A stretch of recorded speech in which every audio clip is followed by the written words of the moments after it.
갈라디아서 5장 13절로 봉독하겠습니다. 형제들아, 너희가 자유를 위하여 부르심을 입었으나 그러나 그 자유로 육체의 기회를 삼지 말고 오직 사랑으로 서로 종로로 타라. 온 율법은 내 이웃 사랑하기를 내 자신같이 하라 하신 한 말씀에서 이루어졌나니 만일 서로 물고 먹으면 피차 멸망할까 조심하라. 아멘. 15절까지 봉독해 드렸습니다. 4장부터 자유와 자유자에 대해서 여러 각도로 소개를 하고 있는 중입니다. 예수께서 진리를 알지니 진리가 너희를 자유롭게 하리라고 했는데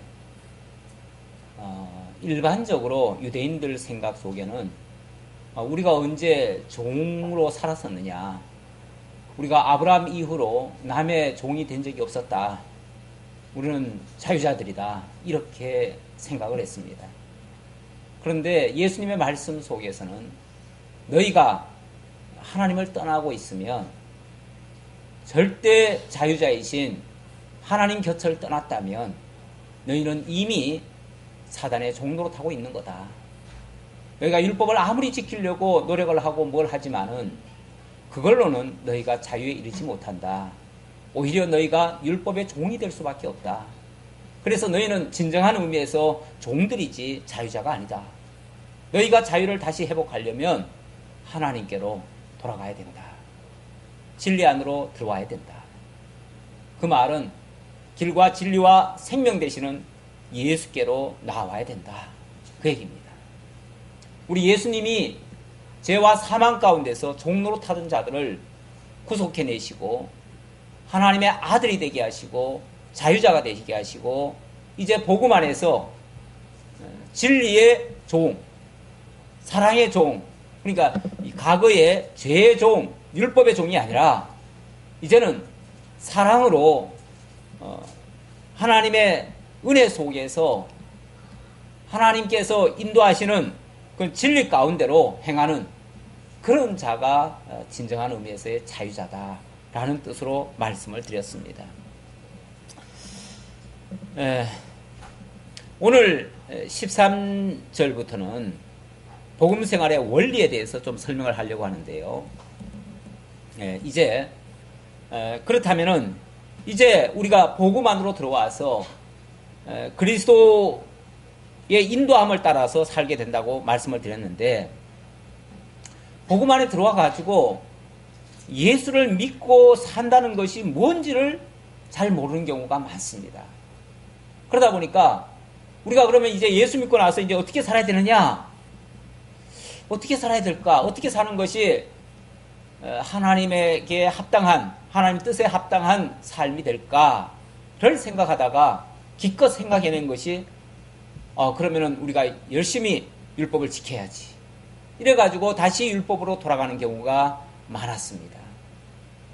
실제로 지금도 많은 성경학자들이, 복음 전도자들이 주 예수를 믿으라, 그래야면 너와 내 집이 구원을 얻으리라, 이렇게 얘기를 해놓고 이제 그리스도 안으로 들어와가지고 예수를 믿는 자들에게 다시 율법을 제시하면서 너희가 거룩하게 살고 하나님 뜻대로 살려면 이 율법을 다시 지켜야 된다 라고 하면서 또 율법을 제시하는 경우가 있습니다. 다시 말하면 복음 안에 들어와서 복음에 합당한 생활을 한다는 것이 뭔지를 아직 모르는 거죠. 결론적으로는 어떻게 사는 것이 복음에 합당한 삶인지를 몰라가지고 기껏 제시한다는 것이 다시 율법을 제시하더라, 그 말이죠. 그러면은 다시 그것은 과거에 하나님 알지 못했을 때에 율법을 지켜가지고 스스로 의롭게 되려고 힘쓰던 그것과 뭐가 달라요? 똑같지요.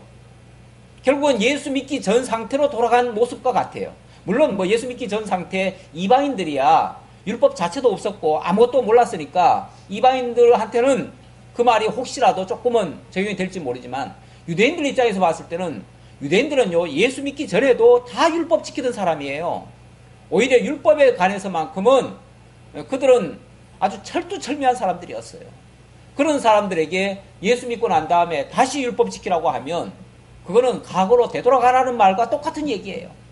예수 믿을 필요가 없다는 얘기와 똑같은 얘기예요. 결국 율법을 통해서 의롭다 함을 얻으려고 한다면 그리스도에게서는 끊어지고 그리스도와는 무관한 자가 될 수 있다고 하는 그런 경고까지 지난번에 말씀을 드렸습니다. 자, 이제 그렇다면 이제 율법으로 하는 것이 아니라면 도대체 복음으로 산다는 게 뭔가, 복음에 합당하게 산다는 게 뭔가, 이걸 이제 알아야 되는데,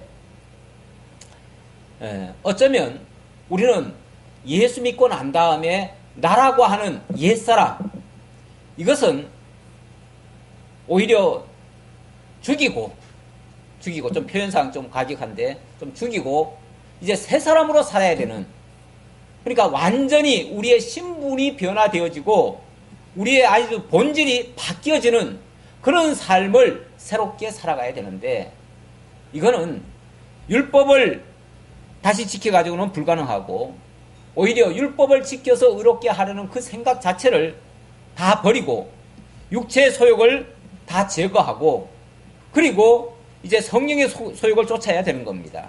그래서 오늘 본문에도 그런 얘기가 나오는데요. 옛사람은 십자가에 못 박아버리고 새 사람으로 성령을 따라 살아가는 것, 그것이 복음에 합당한 삶이라고 말씀드릴 수 있습니다. 그런데 그렇게 하지 아니하고 이제 그리스도 예수 안에서는 이제 우리가 자유자가 됐으니까 자유자라면 자유라는 것이 내 마음대로 사는 거 아니냐, 내 마음대로 산다면은 그럼 이제부터는 누구의 간섭도 받을 필요도 없고 어떤 우리에게 어떤 제약도 없고 어떤 규범도 없고, 그러니까 이제 우리는 내가 하고 싶은 대로 한다. 내가 원하는 것이 곧 하나님의 뜻이고, 그래서 하나님은 나한테 이렇게 하라고 하셨다. 하나님 핑계 대면서 또 내 마음대로 하려고 하는 또 이 방향도 나올 수가 있어요. 이게 하나의 복음의 그러니까 잘못 깨달은 복음의 부작용이죠. 그런 부작용도 나올 수 있습니다. 이거를 성경은 또 방종이다 이렇게도 표현을 하고 있습니다. 오늘 본문에도 그런 뜻으로 설명을 하고 있는데요. 13절에 보니까, 그래서 13절로 15절에서는 하나님이 주신 그 자유를 가지고 우리의 육체의 기회로 삼지 말고 오히려 사랑의 종노릇을 하라 이렇게 표현을 하고 있습니다. 그걸 가지고 잘못 이해를 하면 육체의 종노릇을 육체의 기회로 삼을 가능성이 많아요. 육체의 기회로 삼다는 말은 육체가 본능이 이끄는 대로 산다는 거죠. 내가 원하는 대로, 내가 하고 싶은 대로, 이 육체라고 하는 게, 근데 기껏 그렇게 나아가기 시작하면 우리가 율법에 종을 하지 않는다고 해가지고 또 마음대로 하라고 하면은 결국은 육체의 종이 될 수밖에 없고 육체의 기회로 삼는 것이 되고, 그것은 정면으로 또 율법의 의도를 가로막는 그런 경우가 됩니다. 실제로 많은 교회가 이 복음으로 한다고 하는 교회가요, 이런 폐단이 있습니다. 얼마 전에 어떤 성도가 말씀을 찾아서 막 헤매다가 서울에 아주 유명한 어느 교회가 참 복음적으로 한다 해가지고 그 교회를 갔대요. 거기는 뭐 교인들도 한 5,000명 이상 모이는 교회예요. 굉장히 큰 교회인데, 그래서 처음에는 뭐 너무나 자유롭고 너무나 평안하고 너무나 기쁘고 항상 이렇게 뭐 너무나 프리하게 해주니까 그래서 너무 좋다고 했는데, 어느 날 뭐 남전도회인가 이렇게 참석을 했는데 자연스럽게 맥주가 쫙 나와가지고 한 바퀴 돌더래요. 그러더니 또 그 다음에는 자연스럽게 또 담배도 이렇게 하나씩 피우면서 이렇게 또 나가더라는 거죠. 깜짝 놀랐다는 거죠. 물론 뭐 술 먹는다고 지옥 가거나 담배 피운다고 어둠 구원이 파괴되거나 그거는 아닐 수 있죠. 하지만은 이거는 건덕의 문제일 수 있잖아요.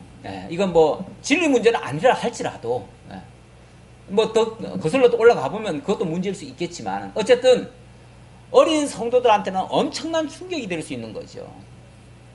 그래가지고 깜짝 놀래가지고 이게 무슨 일이냐 이래가지고 놀랐다는데, 그 성도들은 우리가 이제 율법에서 자유함을 얻었는데 뭐가 문제냐, 뭐 그거 먹는다고 뭐가 문제되느냐? 그거 먹는다고 지옥 가느냐? 이런 식으로 이제 접근을 하는 거죠. 이렇게 되어지면 그거는 한마디로 육체의 기회를 삼는 거죠. 육체가 원하는 대로 가는 거죠. 그런데 우리 본문 성경에서는요, 오히려 육체의 기회로 삼지를 말라고 합니다. 이제 조금 더 나아가면요, 24절 잠깐 한번 볼게요. 24절에 보면 그리스도 예수의 사람들은 육체와 함께 그 정욕과 탐심을 십자가에 못 박았느니라 이렇게 표현을 합니다. 다시 말하면 육체의 사람이라는 것은 우리 옛날에 본성으로 가지고 있던 거 아닙니까? 습관화되었던 거 아닙니까? 우리 옛사람이 가지고 있는 본능 아닙니까? 인간의 본능. 어찌 보면 죄를 향해서 달려가고 있는 그 모습. 그거를 우리가 자유라는 이름으로 마음껏 풀어주면은요, 그거는 완전히 방종으로 치닫게 되어지죠. 그거는 복음이 아닙니다. 그건 잘못된 복음이죠. 왜곡된 복음이죠. 만약에 그걸 복음이라고 얘기하면 완전히 타락된 기독교가 되어버리죠. 실제로 기독교가 많이 타락하는 이유 중에 하나가 물론 율법주의 아래에 있을 때는 완전히 사람들을 막 기를 죽이고 완전히 거기에 쩔쩔매고 예수님은 수고하고 무거운 짐자들아 다 내게로 오라 내가 너희를 쉬게 하리라 그랬는데 쉬는 것이 아니라 거기 와서 더 눌려가지고 더 억압 속에서 괴로움을 더 많이 겪는 문제도 있지만 그러나 최소한 그럴 때는요 대외적으로라도 거룩한 모습이라도 보여요. 그렇죠? 그래도 남들한테는 뭔가 교회는 그래도 좀 구별된 사람들이 모여있나 보다. 저기는 좀 의로운 사람들이 모여있나 보다. 이 정도로는 생각할 수 있어요. 그런데 이 복음으로 치닫다 보니까 완전히 방종으로 치닫기 시작해가지고 세상 모든 못된 짓은 교회가 다 하고 있는 거예요. 온갖 범죄에 교회가 연루되지 않은 것이 없어요. 이거는 완전히 방종으로 치닫은 그 잘못된 부작용들이 나타나는 거죠. 그래서 복음에 합당하게 산다는 것이요 생각처럼 간단하지는 않습니다. 그래서 거기에 대한 원리가 우리가 좀 제대로 배워야 할 필요성이 있다는 거죠. 자, 그럼 어떻게 하는 것이 정말 복음 생활에 합당한 것인가를 이제 설명하는데요. 형제들아, 너희가 자유를 위하여 부르심을 입었으나, 자, 우리가 자유자로 세움을 입었고 하나님의 자유를 얻게 된 자들이 분명합니다. 분명한데, 그러나 그 자유로 육체의 기회를 삼지 말고 그 자유로 육체의 기회를 삼는데 육체를 더 자극하고 또는 본능대로 이끄는 대로 본능이 이끄는 대로 살도록 하는 것은 이거는 복음을 잘못 이해한 거다 그 얘기예요. 그럼 어떻게 해야 되는가? 오직 사랑으로 서로 종로로 타라. 사랑으로 서로 종로로 타라. 아까 우리는 자유자이기 때문에 종이 될 수 없다 했잖아요. 종이 될 수 없다 했는데 어디에 종로로 타라고요? 사랑으로 종로로 타라. 거기다가 또 앞에 오직이라고 붙였습니다. 오직. 오직이라는 것은 유일한 거 아닙니까? 그러니까 우리가 다른 데다가 종로로 타서는 안 돼요. 죄의 종로로 타면 안 되고 율법의 종로로 타면 안 되고 육체의 소욕의 종로로 타면 안 돼요. 그런데 어디에는 종로로서 해야 돼요? 사랑에는 종로로 타야 된다. 사랑에는. 사랑의 종로로 타는 것이 오히려 육체 종로로 안 하는 길이고 제 종로로 안 하는 길이고 율법의 종로로 안 하는 길이다. 역설적으로 말하면 그렇게 얘기가 되는 거죠. 그게 이제 오직이라는 얘기 아닙니까? 원리. 예. 오직 이것만은 해야 된다. 이것만은. 이거 하라고 오히려 우리에게 자유 준 거다. 그 말이에요. 자유라고 해가지고 내 마음대로 살으라는 의미의 자유가 아니라 사랑의 종로로 타게 하려고 자유를 준 거다. 그 말이죠.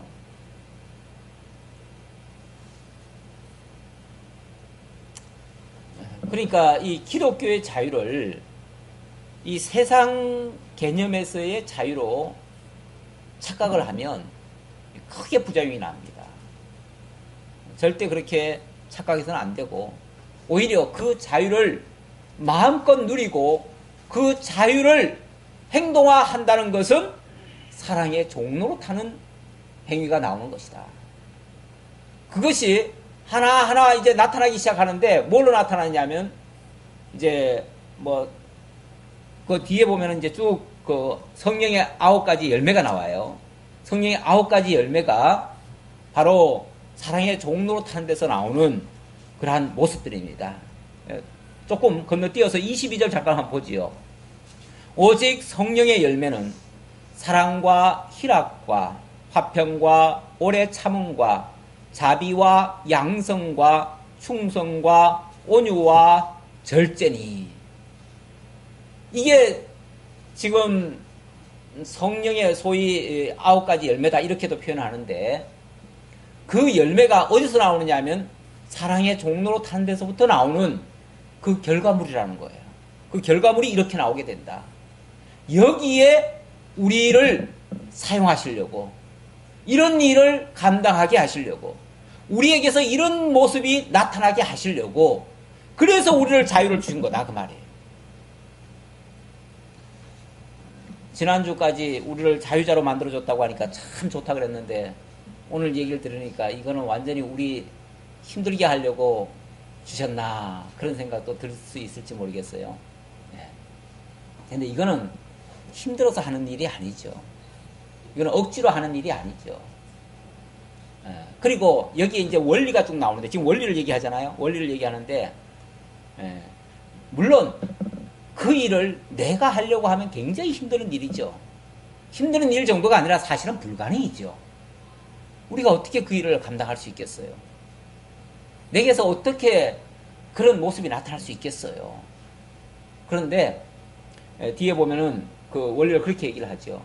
그러니까 육체를 따르지 말라고 하고, 육체를 따르면은 육체 열매밖에 맺을 수가 없어요. 근데 성령을 따르면, 성령으로 살면, 성령으로 따라 행하면 성령의 열매가 맺어진다. 결국 성령께서 나를 통해 성령의 도구로 사용하셔서 쓰시도록, 어찌 보면 내가 살아있으면 거부하죠. 내가 살아있으면 거부할 거 아니에요. 그러니까 내가 죽어져야죠. 어떻게 보면. 그렇죠? 그래서 아까 무슨 말까지 나왔습니까? 우리의 육체의 정과 욕심을 십자가에 못 박았다 이런 표현 썼죠. 결국 십자가에 못 박았다는 말은 내가 죽었다는 얘기예요. 내가 살아있으면요, 내가 그걸 거부합니다. 내가 살아있으면 성령의 소욕을 거부해요. 근데 내가 죽으면 성령의 소욕이 나를 사로잡아요. 그래서 나로 하여금 육체의 정욕을 따르지 않게 하고 성령의 소욕을 따르게 하는 이런 역사가 일어난다는 거죠. 결국 성령의 사역으로 이것이 가능해진다라는 얘기고, 그 성령의 사역이 내 속에서 이루어지기까지에는 나라고 하는 존재를 계속 살려가는 것이 아니라 나를 죽게 하는 그 역사가 있어야 된다는 거죠. 기독교를 자꾸 기살리는 종교로 생각하시면 안 됩니다. 자꾸 무슨 기독교는 무조건 긍정적으로 좋게 항상 뭐라고 할까요? 칭찬하고 격려하고 축복하고, 그래서 말끝마다 다 축복 해가지고 자꾸 기만 살려놓으면은 성공할 줄 알고 이렇게 하지만은, 물론 그렇게 해가지고 세상적으로 성공을 하는지 모르겠지만 하나님 앞에서 하나님이 하시는 일이 성공되어지려면 그렇게 하는 거는 되어지지 않습니다. 오히려 성령을 따라 행하면 육체의 욕심을 이루지 않는다고 했는데, 반대로 육체의 욕심을 따라 행하면 성령의 소욕이 이루어지지 않아요. 성령의 열매가 맺혀지지 않아요. 그러니까 우리의 신앙이 오랜 세월이 지났음에도 불구하고 여전히 옛 모습 그대로 가지고 있다면은 사실은 심각하게 자기를 한번 진단해 봐야 돼요. 내가 지금 육체의 정욕을 따라서 살고 있는가? 그걸 이루기 위해서 육체의 소욕을 따라서 지금 살고 있는가? 아니면은 그야말로 성령 앞에 성령께서 나를 쓰시도록 내가 내어드렸는가? 내가 하나님의 말씀 앞에 나 자신이 죽었는가? 그걸 돌이켜 봐야 돼요. 그렇지 않으면 예수 아무리 오래 믿어도 변화가 없어요. 바뀌어지질 않아요. 여전히 내 속에서 죄악된 내 본성만 나와요. 그래서 기껏 한다는 말이 예수 아무리 믿어도 본성은 어쩔 수가 없어 이렇게 말해요. 물론 그대로 가면 계속 그대로지요. 뭐 안 바꿨는데 어떻게 해요? 내가 안 죽는데. 냉정하게 말하면은 우리 예수 믿고 죽기예요. 죽기 운동이에요. 죽기 운동. 나 죽기 운동. 근데 내가 안 죽으려고 하니까, 내가 오히려 성공하고 살고자 하니까 성령이 역사를 못하게 만드는 꼴이 되는 거죠. 거스르는 거죠. 계속 거스르는 거죠. 아니면은 기껏 해봤자 계속 오라 나는 공고한 사람이로다 하면서 그냥 애통만 하고 있는 거죠. 나는 어쩔 수 없는가 보다 하고서 그냥 포기하고 마는 거죠. 그런데 원리상, 물론 뭐 실제에서는 굉장히 힘들지 모르겠지만 원리상 불가능은 없습니다. 우리 하나님께서 하시는 일이 불가능이 있겠어요? 불가능이라면은 우리한테 아예 그런 말씀 하시겠어요? 하나님은 당신이 그렇게 하시겠다는 걸 지금 성경을 통해서 기록을 해놨으니까 우리의 입장을 고려하시는 것이 아니라 당신의 뜻을 선포하시는 거예요. 당신이 이렇게 하시겠다는 거예요. 하시겠다는데 우리가 그 뜻을 안다면은 거기에 굴복을 하는 게 맞지요. 순종이라고 하는 건 딴 게 아니에요. 순종이라고 하는 건 하나님이 하시는 일에 자신을 내어드리는 게 순종이죠. 그런데 여전히 내가 살면 그리스도는 살 수가 없는 거죠. 자, 13절 다시 볼게요.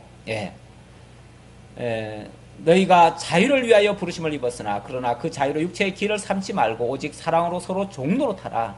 이제 우리가 할 일은 사랑으로 서로 종로로 타는 일이다. 성경의 가르침, 여기 율법을 얘기했는데요. 14절에 온 율법이란 말은 모든 율법이죠. 전체 율법이죠.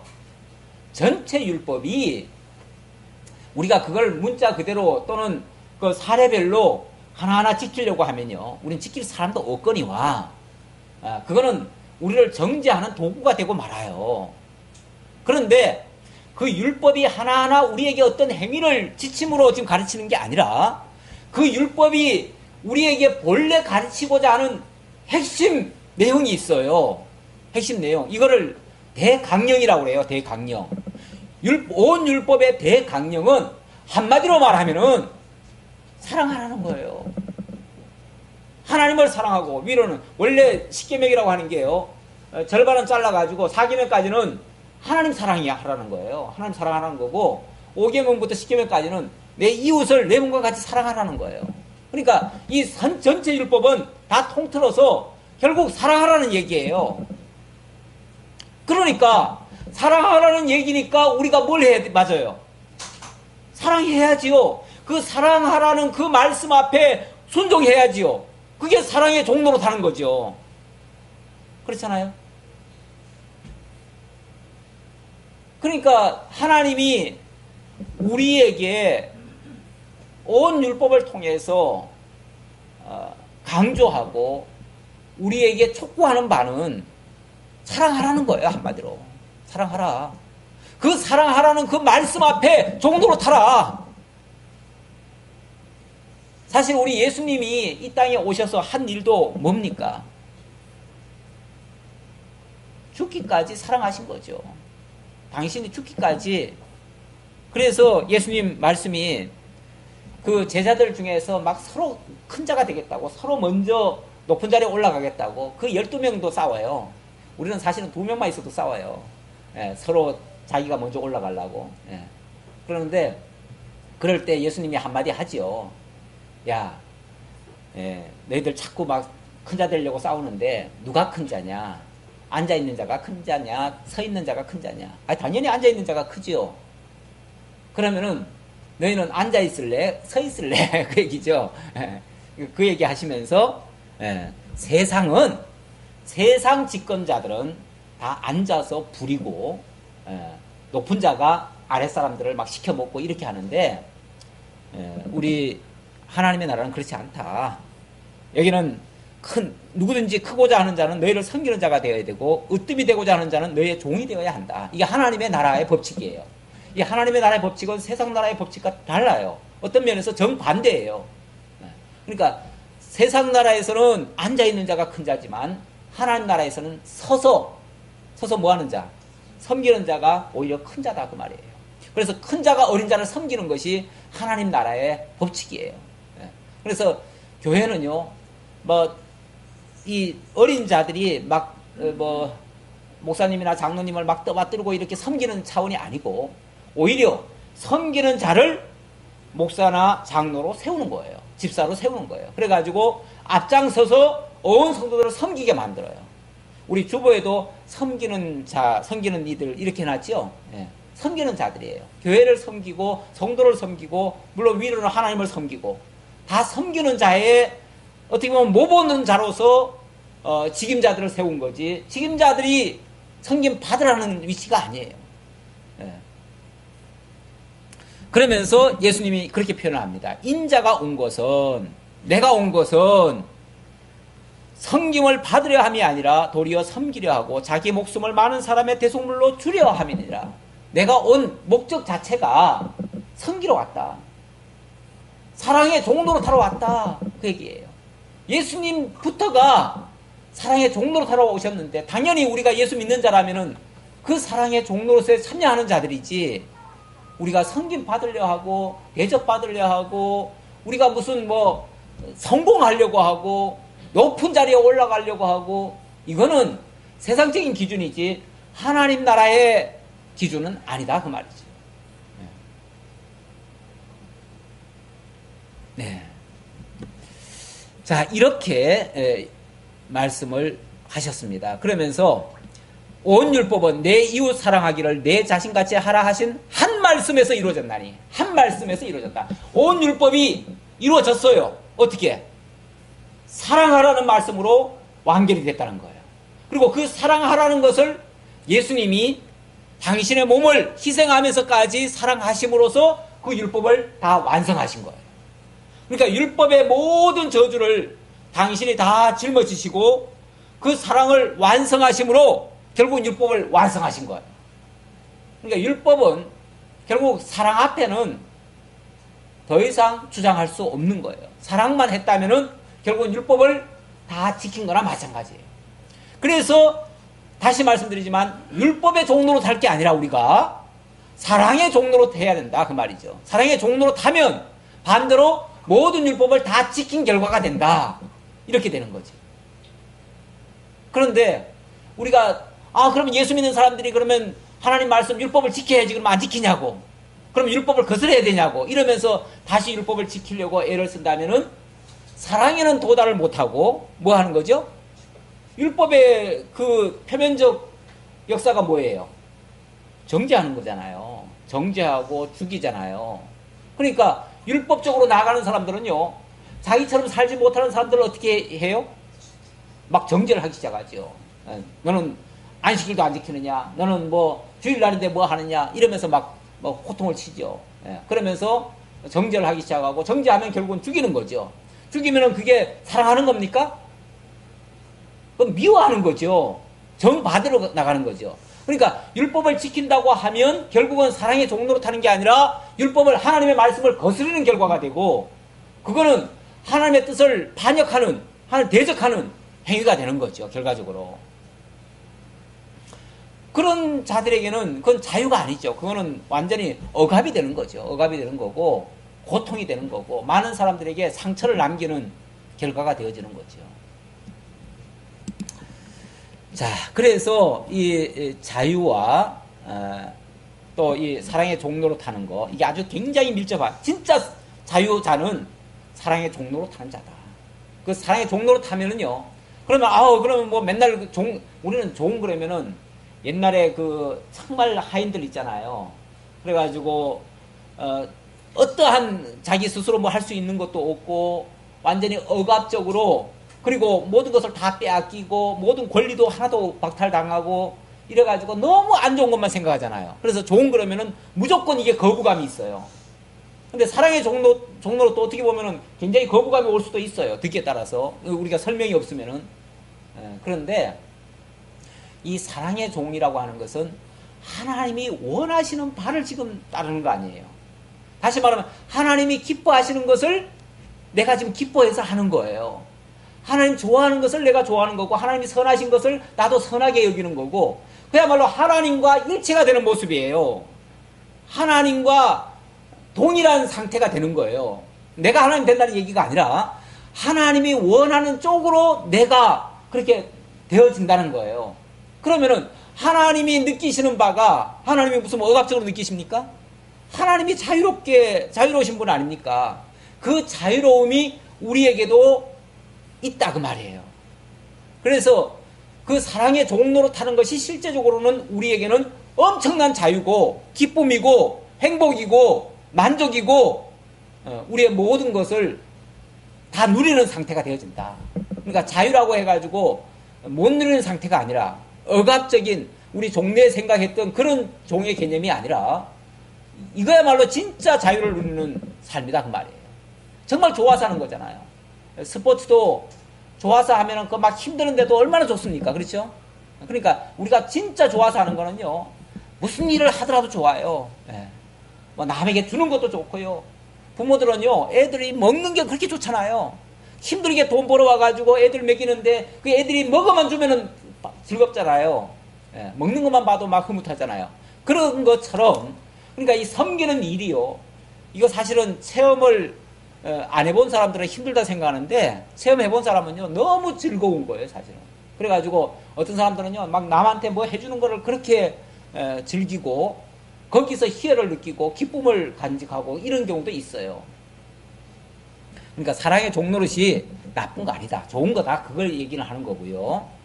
그리고 만일 서로 물고 먹으면 피차 멸망할까 조심하라.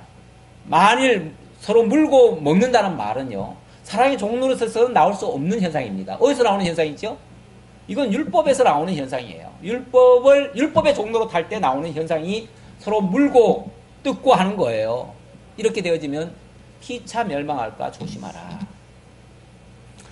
자, 다시 율법 안으로 들어가면 이렇게 망할 수 있다라는 것을 지금 경고 삼아 얘기했습니다. 그러면서 우리는 어느 쪽으로 가야 되느냐? 우리의 방향은 이제 완전히 이제 정해졌죠. 어디로 정해졌습니까? 성령을 따라가야죠. 성령을 따라가야죠. 그래서 16절로 18절에 성령을 따라 행하면 육체 욕심은 자연스럽게 사라진다. 그러니까 우리가 육체 욕심을 내서는 안 된다. 육체 종로로 타면 안 된다. 그래가지고 나는 깨끗하게 살아야지, 거룩하게 살아야지, 의롭게 살아야지 하고서 막 이렇게 노력해가지고 그렇게 되는 게 아니고, 그렇게 하려면 힘들어요. 우리가 죄를 안 지으려고요, 발버둥 치면요 죄가 안 지어지는 게 아니고요, 죄는 어차피 오고 그 죄 때문에 너무 괴로워져요. 그러니까 죄라고 하는 거는 억지로 안 지으려고 해서 되는 게 아니고요, 반대로 내가 막 선을 쫓아가요. 선을 행해요. 그러면은 죄라고 하는 거는 내가 생각하지도 않았고 나타나지도 않을 수가 있어요. 그러니까 적극적인 방향으로 가야죠. 포지티브 방법으로 가야죠. 그러니까 좋은 쪽으로 가게 되면, 그래서 어떤 사람이 비유적으로 그런 말을 해요. 어떤 그 그릇 속에 공기를 다 빼내려면 어떻게 해야 되느냐. 공기를 빼내는 방법을 많은 사람들이 얘기를 해요. 거기다가 호수를 넣고 구멍을 막고 펌프로 뽑아내면 된다. 되겠죠. 그런데 굉장히 힘들겠죠. 그리고 중단하는 순간 어떻게 되죠? 공기 다시 들어가 버리죠. 그러니까 그거는 진정한 의미에서 빼는 방법이 아니에요. 그거는 나중에 되돌이가 될 수가 있어요. 그러니까 헛수고가 될 수 있다 그 말이에요.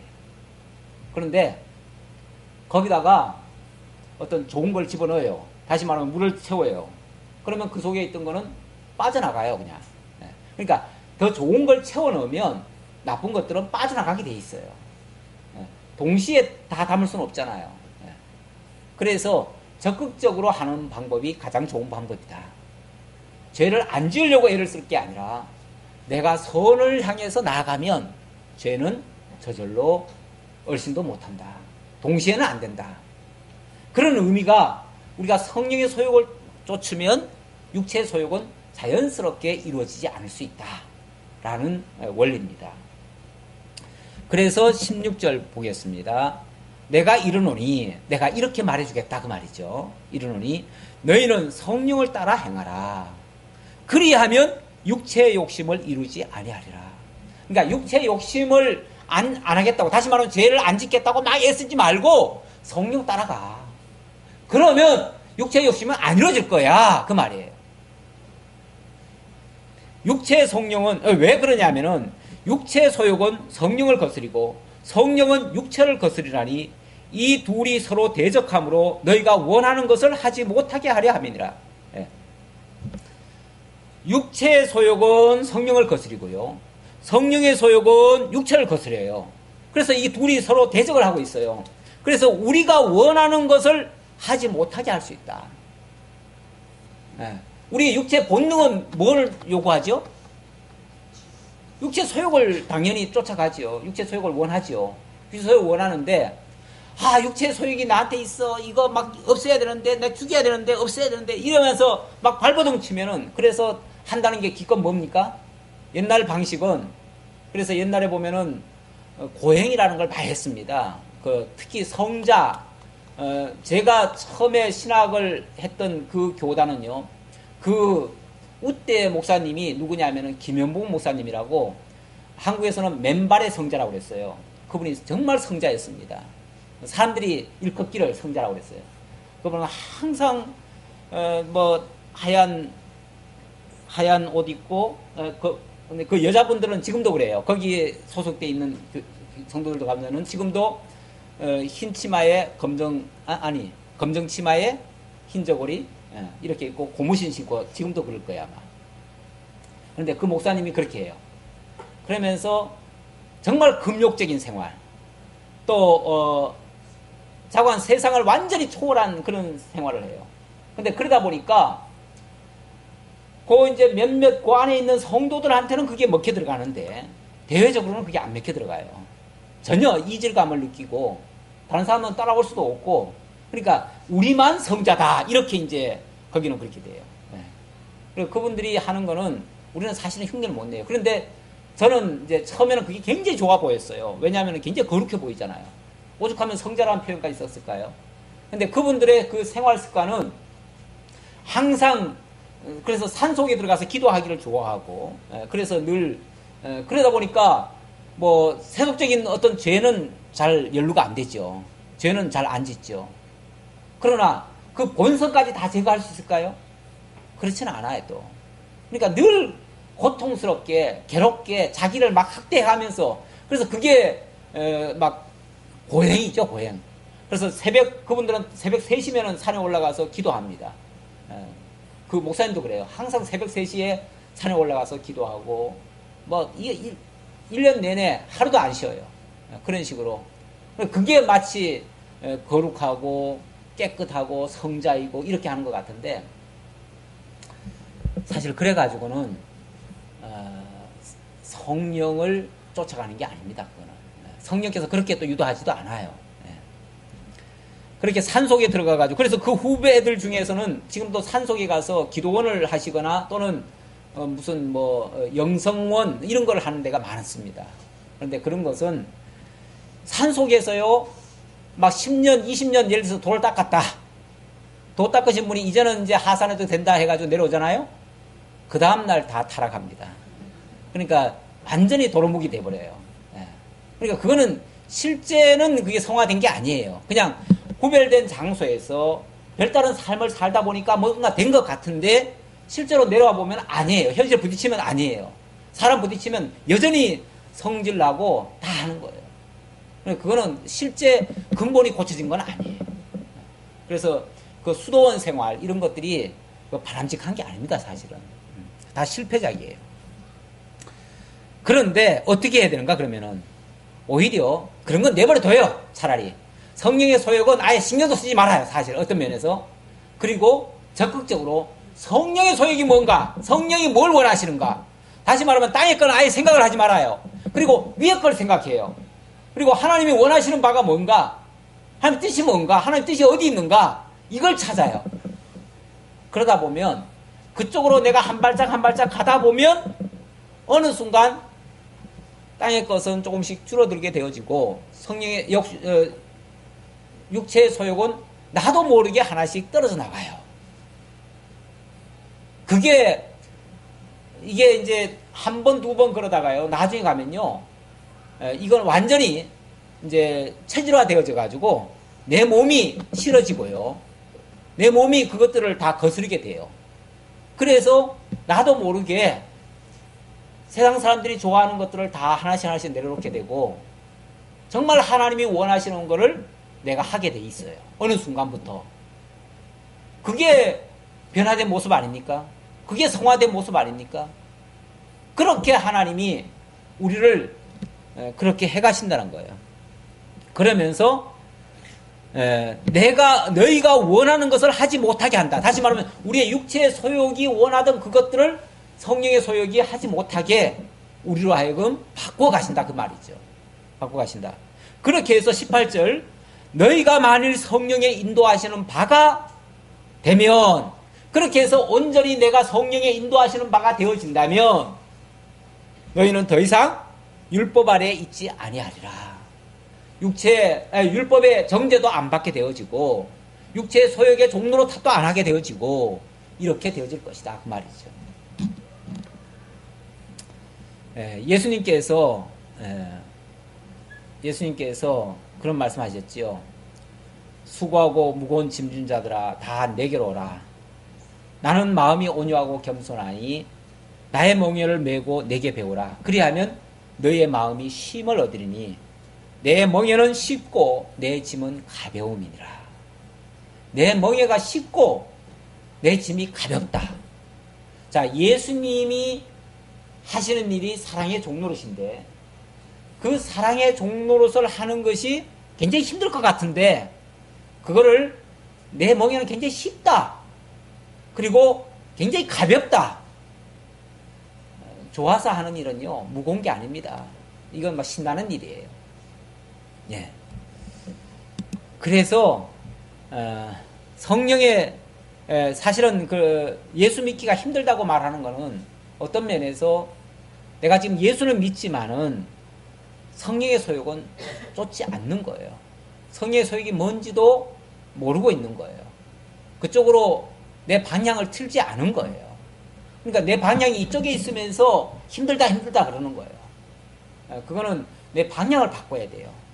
방향이 성령의 인도하시는 바로 나를 옮겨야, 그래야 그때부터는 쉬운 거예요. 아니 물결을 따라가면 쉽잖아요. 거슬리면 힘들고요. 뭐든지 역행하는 건 다 어려운 거예요.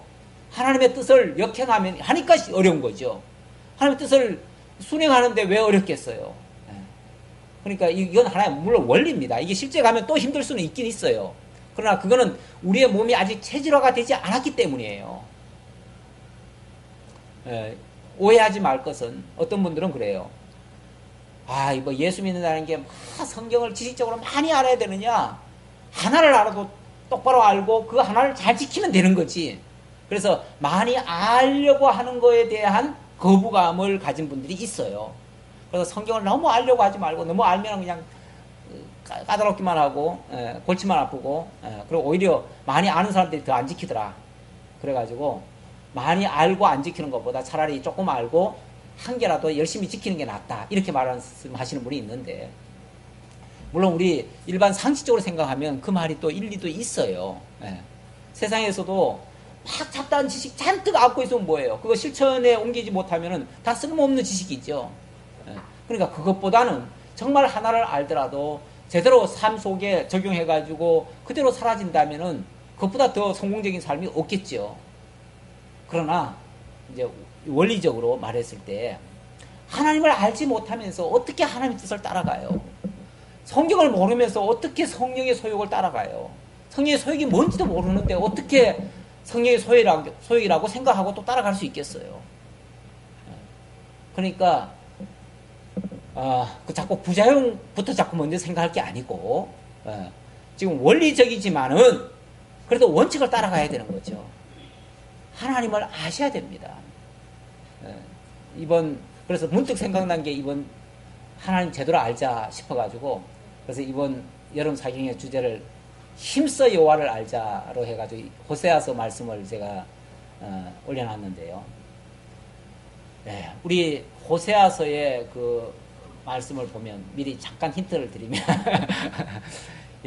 이스라엘이 패망하잖아요. 패망하는 이유가 뭔지 아세요? 하나님 뜻을 몰랐어요. 몰라가지고 그냥 자기들 하고 싶은 대로 했어요. 그러니까 결국 멸망을 당하는 거예요. 그래서 제사 드리고 뭐 하고 뭐 뻑적지근하게 하나님 위한답시고 뭐 하는 일들 그런 거 말고 나 좀 알아라. 하나님 말씀이 그 얘기예요. 나 알라는 거예요. 나는 다른 거 너희들에게 원치 않는다. 나 알기를 원한다. 나를 제대로 알았으면 그러니까 선무당이 사람 잡듯이 잘 모르니까 이상한 행동하는 거지. 제대로 안다면 그런 어떤 행동을 어떻게 해요? 아니 알면서 어떻게 그렇게 해요? 모르니까 그런 행동을 하겠죠. 그러니까 알려면 좀 제대로 알라는 거죠. 하나님을 제대로 알고 하나님 뜻을 제대로 깨달으면은 정말 하나님 뜻에 합당한 삶이 나올 것이고 그러면 왜 하나님 앞에 그렇게 책망을 받겠어요? 우리의 신앙생활 정말 하나님 뜻에 합당한 삶이 이루어져야 되는데 섣불리 알아가지고는 안 이루어집니다. 오히려 제가 봤을 때는 한국교회의 문제는요. 정말 하나님 제대로 몰라가지고 나타나는 현상이지 잘 아는데 지식적으로 잘 배웠는데 그런 모습 나타낸다. 이거 아닙니다. 이건 절대 아닙니다. 결국 하나님을 제대로 알지 못하고 하나님의 뜻을 자기 마음대로 생각하고 자기 육체의 소욕으로 삼고 육체의 기회로 삼기 때문에 나타나는 현상들이다 라고 생각이 됩니다. 기도하겠습니다. 아버지 하나님 감사합니다. 우리에게 너무나 소중한 진리를 시간 우리들에게 들려주시고 깨닫게 하시오니 참으로 감사합니다. 이 말씀이 우리를 정말로 하나님을 살아계신 하나님을 바르게 인식하고 하나님의 뜻을 정확히 깨닫고 하나님의 뜻에 부합한 성령의 소욕을 쫓아가는 참된 자유자의 삶이 될 수 있도록 인도해 주옵소서. 오늘도 함께해 주심을 감사하였고 예수님의 이름으로 기도하옵나이다. 아멘.